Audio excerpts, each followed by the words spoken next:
नमस्कार दोस्तों, electrical technician channel में आपका स्वागत है। दोस्तों, आज के इस वीडियो के माध्यम से हम इस कॉन्टैक्टर को होल्ड कराना सीखेंगे। यानी कि दोस्तों, किस प्रकार से हम इस कॉन्टैक्टर को चालू करेंगे, किस प्रकार से बंद करेंगे और किस प्रकार से इसको होल्ड कराएंगे, पूरा का पूरा कॉन्सेप्ट हम इस वीडियो के द्वारा क्लियर करने वाले हैं। ठीक है दोस्तों देखिएगा, जब भी आपको किसी कॉन्टैक्टर का वायरिंग करना है तो सबसे पहले तो आपको ये देखना होता है कि ये जो हमारा कॉन्टैक्टर है ये कितने वोल्ट पे चालू और बंद होगा।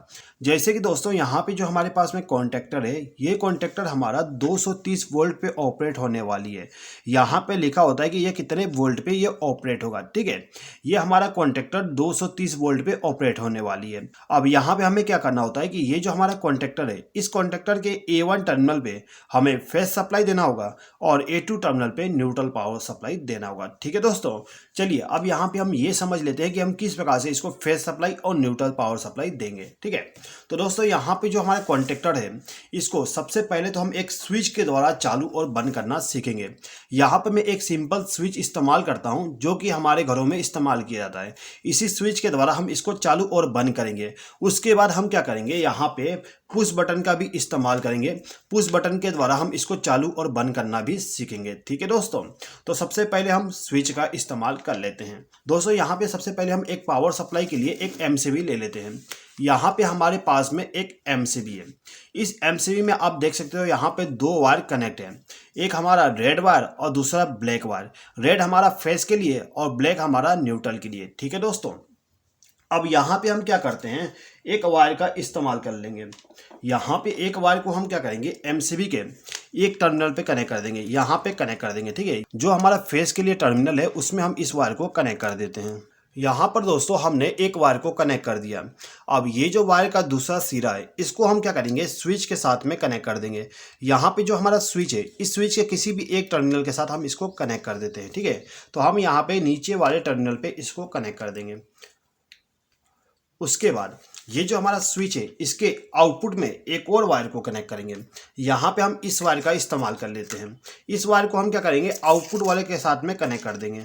अब इसके बाद में हम क्या करेंगे, इस वायर का जो दूसरा सिरा है, इसको ले जाके हमें फेस वाले टर्मिनल पे कनेक्ट करना है, यानी कि A1 टर्मिनल पे कनेक्ट करना है। दोस्तों याद रखिएगा, कभी भी आपका जो फेस सप्लाई है उसको ले जाके A1 टर्मिनल पे कनेक्ट करना है। तो यहाँ पे हम इसको कनेक्ट कर देते हैं। तो दोस्तों जैसा कि आप देख सकते हो, यहाँ पे जो हमारा स्विच था, इस स्विच को हमने फेस सप्लाई इस MCB के द्वारा दे दिए और इस स्विच के आउटपुट टर्मिनल से एक वायर को कनेक्ट करके हमारा जो कॉन्टैक्टर है इसके A1 टर्मिनल पे कनेक्ट कर दिए। अब ये जो हमारा कॉन्टैक्टर है, इसको चालू करने के लिए हमें न्यूट्रल पावर सप्लाई भी देना पड़ता है। तो न्यूट्रल पावर सप्लाई देने के लिए हम इस वायर का इस्तेमाल कर लेते हैं। यहाँ पे हम क्या करते हैं, एक वायर को A2 टर्मिनल पे कनेक्ट कर देंगे। ठीक है, यहाँ पर हमने A2 टर्मिनल पे न्यूट्रल वाले वायर को कनेक्ट कर दिया।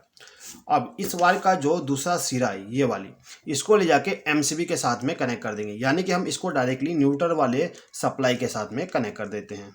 यहाँ पर हमारा कनेक्शन कंप्लीट हो गया। चलिए पावर सोर्स को एक बार ऑन करते हैं। यहाँ पर जैसे ही मैंने पावर सप्लाई को ऑन किया, हमारा कॉन्टैक्टर ऑन हो गया। आपको एक खट करके आवाज़ आया होगा। ठीक है, अब यहाँ पे मैं यदि स्विच को ऑफ करता हूँ तो हमारा कॉन्टैक्टर ऑफ हो जाएगा। जैसे कि आप यहाँ पे एक आवाज़ सुन सकते हो। दोस्तों यहाँ पे आपको ये नहीं दिख पा रहा कि हमारा जो कॉन्टैक्टर है ये चालू हो रहा है कि नहीं हो रहा। ठीक है, तो यहाँ पे हम एक इंडिकेशन लैंप को कनेक्ट कर देते हैं, जिससे कि हमारा जो कॉन्टैक्टर है ये यदि चालू होता है तो हमारा इंडिकेशन लैंप ग्लो कर ले। ठीक है, तो दोस्तों यहाँ पर हमने क्या किए, ये जो हमारा MCB का इनपुट टर्मिनल था, इस पे से हमने दो वायर को कनेक्ट करके कॉन्टैक्टर को पावर सप्लाई दे दिया और इस कॉन्टैक्टर के आउटपुट में हमने एक लैंप को लगा दिया, जिससे कि हमारा जो कॉन्टैक्टर चालू हो तो ये वाली लैंप ग्लो करने लगे। ठीक है दोस्तों, अब यहाँ पे हम एक बार पावर सोर्स को ऑन कर देते हैं। यहाँ पर हमने MCB को ऑन कर दिया। अभी हमारा कॉन्टैक्टर ऑन नहीं है। अब यहाँ पे हम स्विच को जब प्रेस करते हैं तो दोस्तों यहाँ पे आप देख सकते हो हमारा कॉन्टैक्टर ऑन हो गया है। यहाँ पे आप देख सकते हो हमारा इंडिकेशन लैंप ग्लो कर रहा है। इसका मतलब ये है कि हमारा कॉन्टैक्टर ऑन हो गया। अब यदि हम इसको ऑफ कर देते हैं तो यहाँ पे हमारा कॉन्टैक्टर ऑफ हो जाएगा। ठीक है दोस्तों यहाँ पर हमने इसको चालू और बंद करने के लिए स्विच का इस्तेमाल किए, लेकिन दोस्तों कभी भी हम कॉन्टैक्टर को चालू और बंद करने के लिए इस टाइप का स्विच इस्तेमाल नहीं करते हैं। इसको चालू और बंद करने के लिए हम एक स्टार्ट पुश बटन का इस्तेमाल करते हैं। यहाँ पे जो हमारे पास में पुश बटन है, ये NO पुश बटन है और NO पुश बटन के द्वारा हम इस कॉन्टैक्टर को चालू करते हैं। ठीक है दोस्तों, तो यहाँ पे हम क्या करते हैं, ये जो हमारा स्विच है इसके जगह पे इस पुश बटन को लगा देते हैं। ठीक है,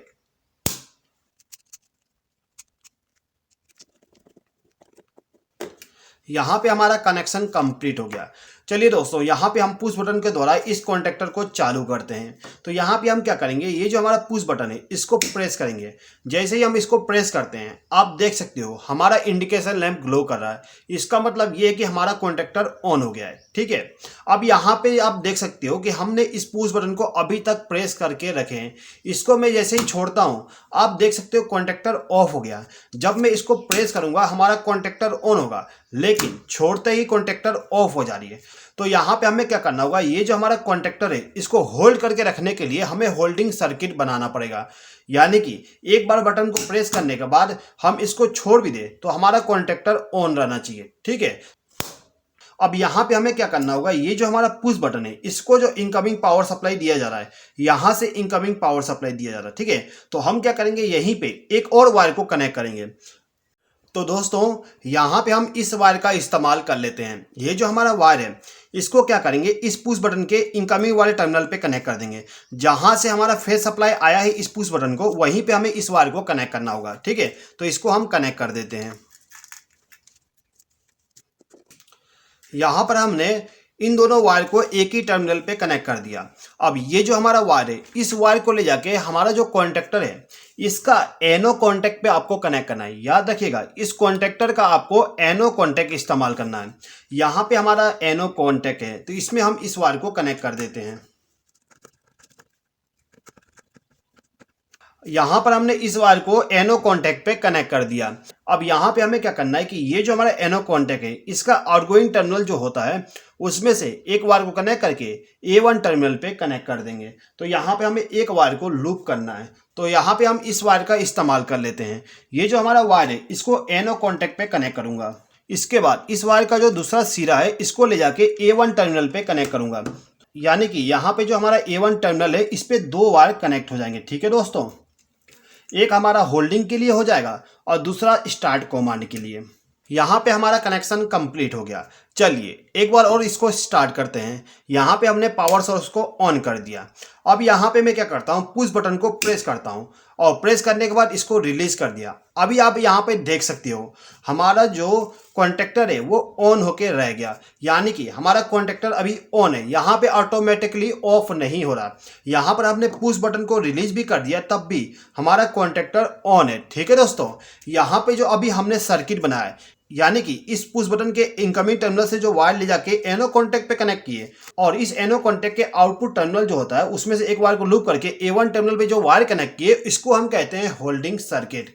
यानी कि कॉन्टेक्टर को होल्ड करके रखने के लिए हमने होल्डिंग सर्किट बना दिए। ठीक है दोस्तों, अभी दोस्तों यहाँ पे एक प्रॉब्लम आएगा। यहाँ पे यदि हमें इस कॉन्टेक्टर को बंद करना है तो हमारे पास बंद करने का ऑप्शन नहीं है। जैसे कि दोस्तों आपको मालूम है कि जो हमारा कॉन्टेक्टर होता है इस कॉन्टेक्टर को ऑफ करने के लिए हम पुश बटन का इस्तेमाल करते हैं और यहाँ पे जो हम पुश बटन इस्तेमाल करेंगे ये हमारा NC पुश बटन होगा। ठीक है, ये हमारा NC पुश बटन है। स्टार्ट के लिए जो पुश बटन इस्तेमाल किए ये NO पुश बटन है और स्टॉप के लिए जो इस्तेमाल करेंगे वो NC पुश बटन होगा। अब हमें इस पुश बटन को भी कनेक्ट करना है जिससे कि इस बटन को प्रेस करके हम इसको ऑफ कर सके। ठीक है दोस्तों, अब यहाँ पे हम क्या करेंगे कि ये जो हमारा वायर इस MCB में कनेक्ट है इसको यहाँ से रिमूव कर देंगे। ठीक है, यहाँ से हम इसको ओपन कर लेते हैं और इस वायर को हम क्या करेंगे, हमारा जो स्टॉप पुश बटन है इसके एक टर्मिनल पे कनेक्ट कर देंगे। ठीक है, तो यहाँ पे हम इसको कनेक्ट कर देते हैं। यहाँ पर हमने इसको कनेक्ट कर दिया। अब हम क्या करेंगे कि ये जो हमारा पुश बटन है इसको इनकमिंग पावर सप्लाई देने के लिए हम इस MCB से एक वायर को ला के इसमें कनेक्ट करेंगे। ठीक है दोस्तों, तो यहाँ पे हमारे पास में एक वायर है। अब इस वायर को क्या करते हैं, MCB के एक टर्मिनल पे कनेक्ट कर देंगे यानी फेस वाले टर्मिनल पे कनेक्ट कर देंगे। इसको हमने MCB के फेस वाले टर्मिनल पे कनेक्ट कर दिया। अब ये जो हमारा वायर का दूसरा सिरा है इसको ले जाके इस पुश बटन के दूसरे वाले टर्मिनल पे कनेक्ट करेंगे यानी कि यहाँ पे कनेक्ट कर देंगे। ठीक है दोस्तों, तो दोस्तों यहाँ पे हमारा कनेक्शन कंप्लीट हो गया। एक बार समझ लीजिए किस प्रकार से कनेक्शन किया गया है। सबसे पहले जो हमारा MCB से फेस सप्लाई मिल रहा है यहाँ से एक वायर को कनेक्ट करके ले गए हैं और इस पुश बटन को फेज सप्लाई दे दिए हैं। अब इस पुश बटन के आउटपुट टर्मिनल से एक वायर को कनेक्ट करके हमारा जो एनो पुश बटन है इसको इनकमिंग पावर सप्लाई दे दिए। अब इसी एनो पुश बटन के आउटगोइंग टर्मिनल से एक वायर को कनेक्ट करके इसको ले जाके कॉन्टेक्टर के A1 टर्मिनल पे कनेक्ट कर दिए। यहाँ पे हमारा सर्किट हो गया चालू और बंद करने के लिए। अब ये जो हमारा कॉन्टेक्टर है, इस कॉन्टेक्टर को होल्ड करके रखने के लिए ये जो हमारा पुश बटन है यानी कि एनो पुश बटन है, इसके इनकमिंग टर्मिनल से एक वायर को कनेक्ट करके ले गए हैं और इसको ले जाके कॉन्टेक्टर के एनो टर्मिनल पे कनेक्ट कर दिए हैं। अब इस एनो कॉन्टेक्ट का जो आउटपुट टर्मिनल है उसमें से एक वायर को लूप करके A1 टर्मिनल के साथ कनेक्ट कर दिए। यहाँ पे जो आप कनेक्शन देख रहे हो ये हमारा DOL स्टार्टर का कनेक्शन है। ठीक है दोस्तों, अब चलिए यहाँ पे हम इसको ऑन और ऑफ करके चेक कर लेते हैं। यहाँ पे सबसे पहले हम पावर सोर्स को ऑन कर देते हैं।